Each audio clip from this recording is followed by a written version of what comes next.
Com certeza você já conhece o Superclássico argentino, disputado entre River Plate e Boca Juniors, e outros clássicos argentinos um pouco menos famosos, como o Clássico Cordobês e o Clássico Rosarino.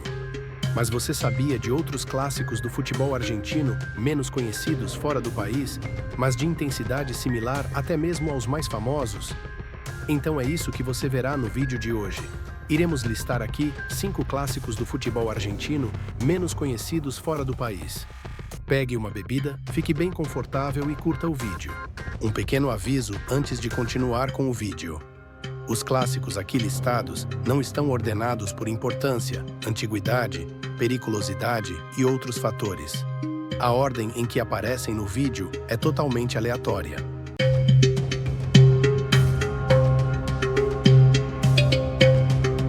Também chamado de Superclássico del Ascenso, esse clássico é o confronto entre o All Boys e Nueva Chicago, dois times do oeste da cidade de Buenos Aires.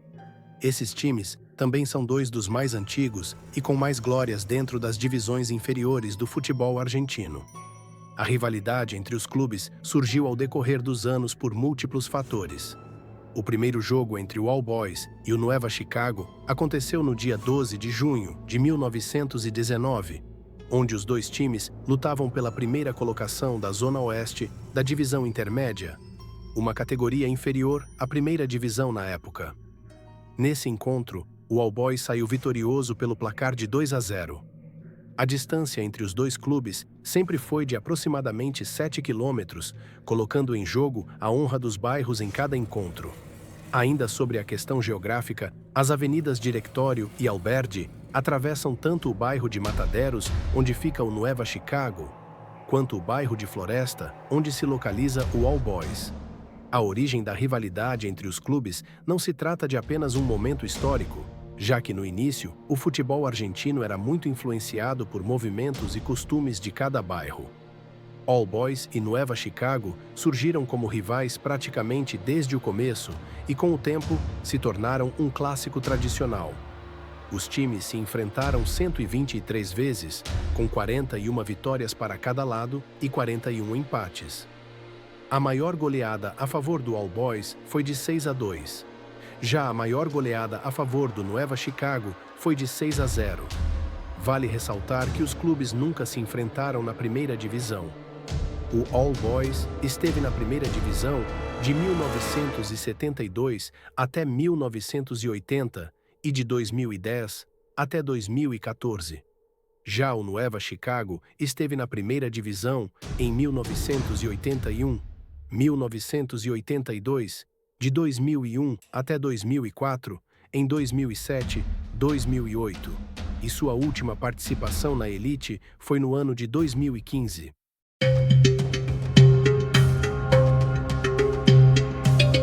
O Clássico de Vila Crespo é disputado desde 1927 pelo Clube Atlético Atlanta e o Clube Atlético Chacarita Juniors.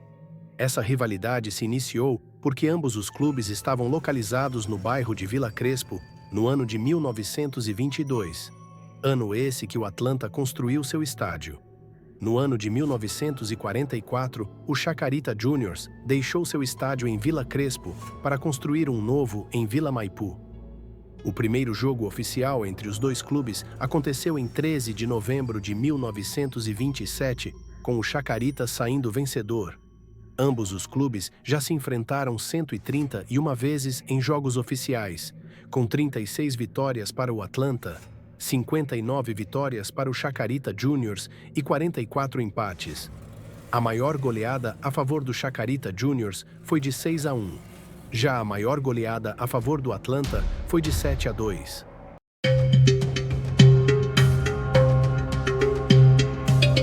Como o próprio nome já diz, o Clássico de La Zona Norte é disputado entre dois clubes da Zona Norte da Grande Buenos Aires. Esse clássico é disputado pelo Clube Atlético Tigre, pertencente ao partido de San Fernando, mais conhecido no Brasil pela final da Copa Sul-Americana de 2012, e o Clube Atlético Platense, pertencente ao partido de Vicente Lopes.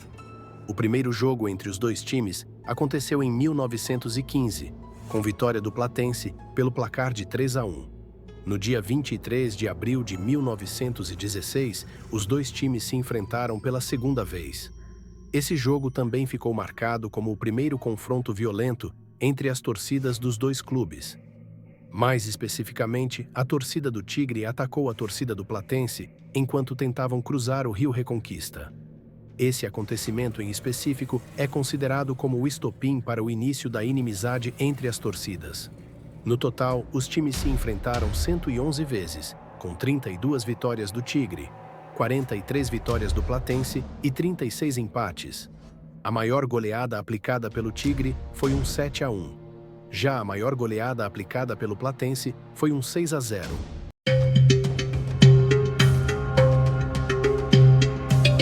Se você está pensando agora que o nome desse clássico é referente à data onde os clubes se enfrentaram pela primeira vez, parabéns, você errou.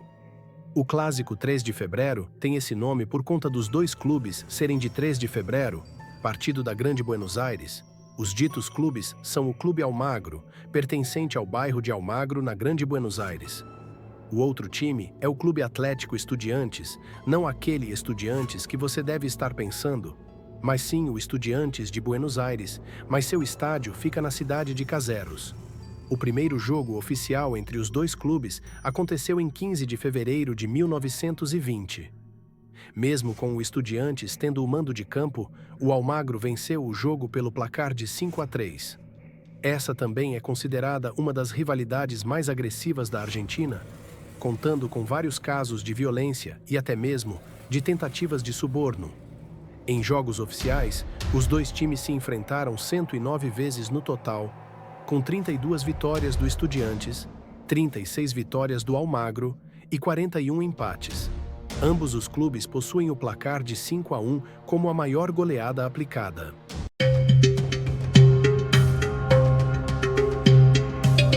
Você que conhece um pouco sobre o futebol argentino e sabe das grandes rivalidades, já deve estar imaginando de qual clássico eu vou falar.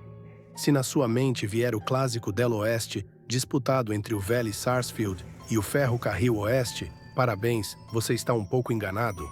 Caso não saiba, na Argentina existem dois clássicos apelidados de Clássico del Oeste, sendo esse primeiro o Clássico del Oeste da cidade de Buenos Aires. Já o que vamos falar aqui é o Clássico del Oeste da Grande Buenos Aires, disputado entre o Clube Almirante Brown, pertencente ao partido de La Matanza, e o Clube Deportivo Morón, pertencente ao partido de Morón. Por ambos os clubes serem vizinhos na zona oeste da região metropolitana de Buenos Aires, a rivalidade entre os dois já existia desde o primeiro jogo. O primeiro jogo oficial entre os dois clubes aconteceu no dia 20 de julho de 1957, onde o Almirante Brown saiu como vencedor pelo placar de 1-0. 2 anos depois desse mesmo jogo, a rivalidade esquentou ainda mais. O primeiro caso de violência registrado aconteceu no dia 20 de janeiro de 1959, quando o Almirante Brown ganhava por 2-0 no antigo estádio Francisco Urbano, casa do Deportivo Morón. Antes da realização desse jogo, o Almirante Brown vinha de conseguir o feito de ter 4 vitórias seguidas sobre o rival, o que esquentava as coisas mais ainda. Os jogadores do Deportivo Morón reclamaram que o segundo gol do Almirante Brown foi irregular por conta do posicionamento do adversário. Isso irritou a torcida do Deportivo Morón, que começou a lançar objetos no campo e possivelmente também lançaram no setor reservado para visitantes. Por conta dessa situação, o jogo foi suspenso aos 13 minutos do segundo tempo por falta de segurança. A raiva da torcida era tamanha para com a arbitragem que um torcedor chegou a arremessar uma garrafa de vidro na cabeça do juiz, causando um corte de 2 centímetros. O árbitro somente pode sair dos vestiários com a chegada da polícia, que o escoltou para fora do estádio. No total, os dois times se enfrentaram 90 vezes em jogos oficiais, sendo 30 vitórias do Almirante Brown, 26 vitórias do Deportivo Morón e 34 empates. A maior goleada aplicada pelo Almirante Brown foi de 5-2. Já a maior goleada aplicada pelo Deportivo Morón foi de 4-0. Gostou do vídeo? Se sim, deixe seu like, se inscreva no canal. Lembra de mais um clássico do futebol argentino que não seja tão conhecido fora do país? Digite nos comentários. No mais, é isso. Até a próxima.